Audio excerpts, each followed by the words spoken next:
जी अस्सलाम वालेकुम, मैं हूं डॉक्टर नाइला गायनी सोल्यूशन के फ़ोरम से। इंशाल्लाह आज हम इस टॉपिक के ऊपर बात करेंगे कि बच्चे के गिर्द जो पानी कम हो जाता है उसका किस तरह से इलाज मुमकिन किया जा सकता है। इससे पहले कि हम वीडियो को प्रोसीड करें, मेरी आपसे रिक्वेस्ट है कि अगर अच्छी लगे तो वीडियो को आपने लाइक करना है, इसको शेयर करना है और चैनल को सब्सक्राइब करना है और कॉमेंट सेक्शन में जाके फ़ीडबैक ज़रूर देना है। आपके फ़ीडबैक बहुत इंपॉर्टेंट है हमारे लिए। हम अपनी तरफ से बेस्ट करने की कोशिश कर रहे हैं, लेकिन क्या हम अपने इस एफ़र्ट में कामयाब भी हो रहे हैं या नहीं हैं, तो वो हमारे जज आप हैं, तो आपने कमेंट सेक्शन में ज़रूर बताना है। तो आज हम बात करते हैं कि अगर बच्चे के गिर्द पानी कम हो गया है या खुश्क हो गया है तो इस तरह उसका इलाज किस तरह से किया जाए। सबसे पहले बात यह कि इसको हमने दो कैटेगरी में, अगर आप मेरी पिछली वीडियो में वजूहात को देखें तो उसको हमने दो वीडियोज़ में डिवाइड किया था, दो पार्ट्स में। कि एक तो ये कि अगर आपका 24 हफ्ते से पहले बच्चे का पानी कम हुआ है वो, और अगर 24 हफ्ते के बाद कम हुआ है उसकी क्या वजूहात है। अगर तो आपका 24 हफ्ते से पहले पानी कम हुआ है तो हम मरीज़ को ये काउंसल करते हैं कि हो सकता है कि आपकी जो प्लेसेंटा है उसके अंदर कोई नुक्स हो सकता है आपका जो बच्चा है उसके अंदर बनावटी नुक्स हों, जिसमें सबसे बड़ा ये है कि उसके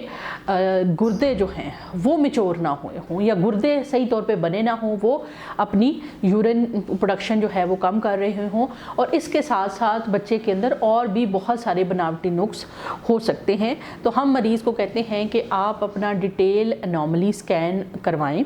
और इसके अलावा हम मरीज़ का डॉपलर स्कैन भी 24 हफ्ते के ऊपर करके देखते हैं, लेकिन उसकी इतनी ज़्यादा अहमियत नहीं होती है क्योंकि उस टाइम तक जो प्लेसेंटा के अंदर डॉपलर है वो देखा ये गया है कि उसकी वैल्यू इतनी ज़्यादा होती है कि वो हमें नहीं, लेकिन एहतियातन फिर भी हम डॉपलर करवा लेते हैं। अब उसमें जो इलाज है वो इस बात पर डिपेंड करता है कि एनॉमली स्कैन की रिपोर्ट क्या आई है, उसके अंदर कोई गुर्दों के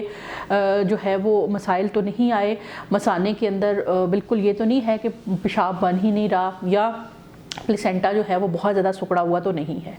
अगर जो है वो गुर्दे फंक्शनल आते हैं तो फिर हम क्या करते हैं, पेशेंट को कुछ ऐसी ड्रिप्स देते हैं और कुछ ऐसी मेडिसिन देते हैं जिससे जो है वो बच्चे का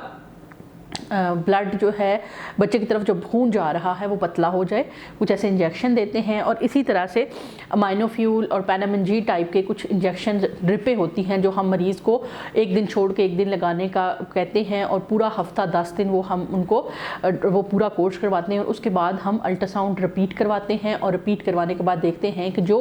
एमनियोटिक फ्लूइड इंडेक्स AFI जितना पानी कम था क्या उतना ही है, या जो है वो इलाज का असर हुआ है। अगर इस इलाज का असर होता है और पानी बेहतर हो जाता है तो हम मरीज़ को कहते हैं कि आप होपफुल रहें, हम ये ट्रीटमेंट जारी रखते हैं, और उम्मीद है कि इंशाल्लाह जैसे ही बच्चा जो है वो 32 to 34 वीक्स तक पहुंच जाता है तो फिर जो है वो हम उस पर बच्चे की जो है वो डिलीवरी प्लान कर सकते हैं। अगर सब कुछ ठीक है तो हम इससे आगे भी लेके जा सकते हैं।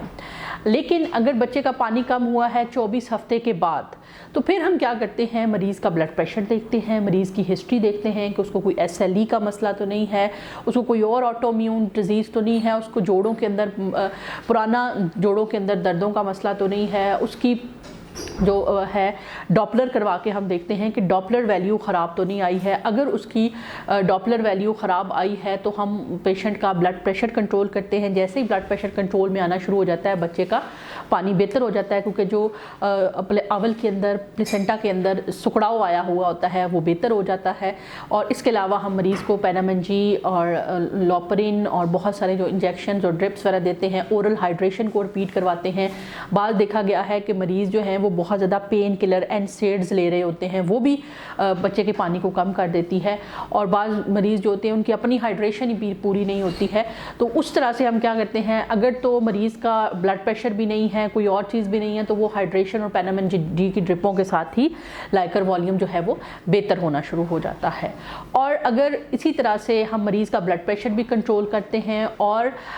जैसे ही ब्लड प्रेशर कंट्रोल होने लगता है तो आवल के अंदर सुकड़ाव बेहतर हो जाता है, जिसकी वजह से खून बच्चे की तरफ जाना बेहतर हो जाता है। जब खून बेहतर जाता है तो ज़ाहिर है पेशाब बनने की जो का अमल है वो भी तेज़ हो जाता है और प्लेसेंटा से जो आपका पानी निकल रहा है वो भी बेहतर हो जाता है। और यूँ क्या होता है कि आपका बच्चे का गिरद पानी दोबारा से पूरा होना शुरू हो गया। अगर तो बच्चे का गिरद पानी पूरा हो जाता है तो हम पूरे 9 महीने तक लेके जाते हैं और उसके बाद हम डिलीवरी प्लान करते हैं। लेकिन अगर बच्चे का पानी मुकम्मल तौर पे पूरा नहीं रहता, कम ही रहता है और बच्चे की हरकत भी ख़राब है, तो एक टेस्ट होता है बायोफिजिकल प्रोफाइल। वो हम हर हफ्ते 2 हफ्ते के बाद रिपीट कराते हैं और अगर उसके अंदर कहीं पे प्रॉब्लम आती है या कहीं पे कोई मसला आता है तो हमें मरीज़ की डिलीवरी जल्दी प्लान करने पड़ जाती है। उसकी वजह क्या होती है कि इससे पहले बच्चा माँ के पेट में फौत हो, हम उसको डिलीवर करके नर्सरी के अंदर रख के बचाने की कोशिश कर सकते हैं और 70 to 80% देखा गया है कि वो बच्चे नर्सरी के साथ बच जाते हैं। क्योंकि ज़ाहिर है कि माँ के अंदर, पेट के अंदर ब्लड प्रेशर ज़्यादा है, खून का बहाव कम है। जब वो एक दफ़ा डिलीवर हो जाते हैं तो ब्लड प्रेशर के भी असरात कम हो जाते हैं। नर्सरी के अंदर उनको अच्छी केयर मिल जाती है,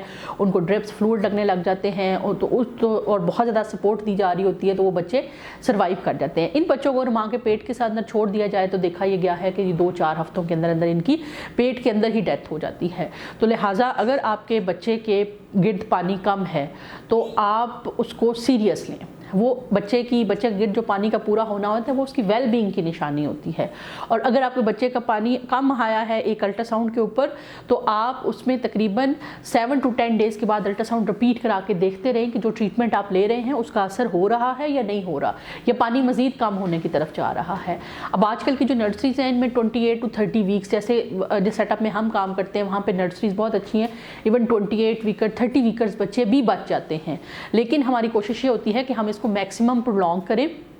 ताकि जो मरीज़ का वो है मसाइल है वो बच्चे का आउटकम है वो बेहतर हो जाए। इसी तरह से अगर आपका वाटर बैग लीक कर गया है तो उसमें भी फ़ौरन से, अगर आपका बच्चा बहुत छोटा है 24 हफ्तों का है 30 हफ्तों तक, हम फ़ौरन से डिलीवरी प्लान नहीं करते हैं क्योंकि जो वाटर बैग लीक हुआ है उसको हम एंटीबायोटिक्स की मदद से पेशेंट को रेस्ट दे के, बहुत ज़्यादा फ्लूइड दे के हम उसकी जो मेम्ब्रेन्स हैं उनको सील कर सकते हैं। बहुत सारे केसेस में देखा गया कि मेम्ब्रेन सील हो जाती हैं और चूँकि उसमें कोई बच्चे की तरफ पानी बनने में कोई नुक्स नहीं है, अगर पानी नीचे से निकल रहा है तो ऊपर से बन भी रहा है। तो इस तरह से क्या होता है कि जो मरीज़ है वो उसको हम बेड रेस्ट देते हैं, एंटीबायोटिक का कवर देते हैं ताकि मेम्ब्रेन रप्चर होने की वजह से जो बैक्टीरिया जा रहे हैं बच्चे तक वो निकल आए, उनको वो जो है वो किल किया जा सके। और उसके साथ साथ हम पेशेंट को बेड रेस्ट पे रखते हैं और बच्चे की मूवमेंट का ख्याल रखते हैं। और देखा ये गया है कि रप्चर होने के बाद भी कई दफ़ा 4-4, 6-6 हफ्ते बच्चे जो होते हैं वो माँ के पेट के अंदर रहते हैं और वो बिल्कुल ठीक रहते हैं और उसके बाद उनकी जब डिलीवरी की जाती है तो उनका आउटकम बहुत अच्छा हो सकता है। वक्त से पहले पानी की थैली लीक हो जाने पर मैं इंशाल्लाह एक अलग से वीडियो भी बनाऊँगी, लेकिन ये चूँकि एक बच्चे के पानी कम होने की एक वजह ये भी है तो यहाँ पे थोड़ा सा मैंने उसका जिक्र कर दिया है। उम्मीद है कि आपको ये वीडियो पसंद आई होगी। इंशाल्लाह जो कमिंग वीडियोज़ हैं उसके अंदर हम मज़ीद मालूमात आपके लिए लेके आते रहेंगे। इसमें मज़ीद कोई क्वेश्चन या क्वेरी हो तो ज़रूर कमेंट सेक्शन में जाके बताइएगा।